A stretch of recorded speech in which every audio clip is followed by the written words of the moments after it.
shall be the truth, the whole truth, and nothing but the truth. So help me God.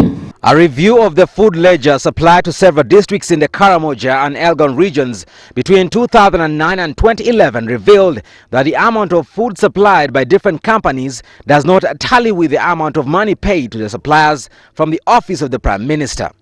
The Public Accounts Committee, which is investigating the OPM scam, quizzed Lydia Nalwanga, the accounts assistant, who is being accused of facilitating the fraud by entering fictitious data in the system. Nalwanga apparently connived on several occasions with her boss Geoffrey Kazinda to feed in wrong figures, where if a food supplier was supposed to get 120 million, they would pay him 650 million and then reclaim the excesses. Actually, I did not see the money. You saw what? Actually, I did not see the money, but he told me the money was brought because there was a bag. Members, because from the fact that you signed without seeing the money means that you feared the man that you do anything. No, I just took his word this time. I just took so his word. Would I be right to say that even when you are feeding in these figures to do with food, you are only feeding in because you took him to be speaking the truth? No, we would feed in using loose minutes, sir. Jesus Enterprise Limited, a food supplier whose location remains a mystery, is said to have supplied 560 bags of maize plus 300 bags of beans and was supposed to receive 135 million but ended up receiving 655 million, making an excess of 520 million. Another one, Christ Embassy Limited, supplied 580 bags of maize and 220 bags of beans and was meant to get 124 million, but in the end got 806 million, making an excess of 681 million. Mbalaba Enterprise Limited supplied 400 bags of maize plus 650 bags of beans and was supposed to get 170 million but ended up getting 813 million, making an excess of 642 million. In all this, the accounts assistant said she was simply following figures of loose minutes from her boss.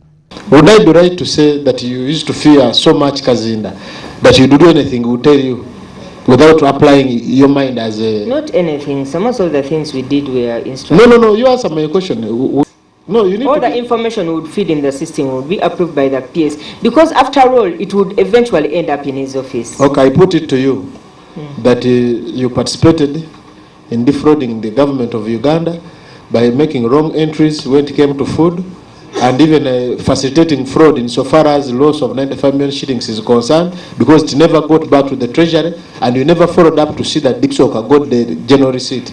Just as when the committee thought it was done with the drama of the day, another episode occurred where Ewana Rose Nakabugo, an assistant commissioner in the Disaster Preparedness Ministry, revealed how she had overseen the transportation of 35 bags of nails, 600 mosquito nets, 20 bags of second-hand clothes, and 30 boxes of sanitary pads in 2 trailers.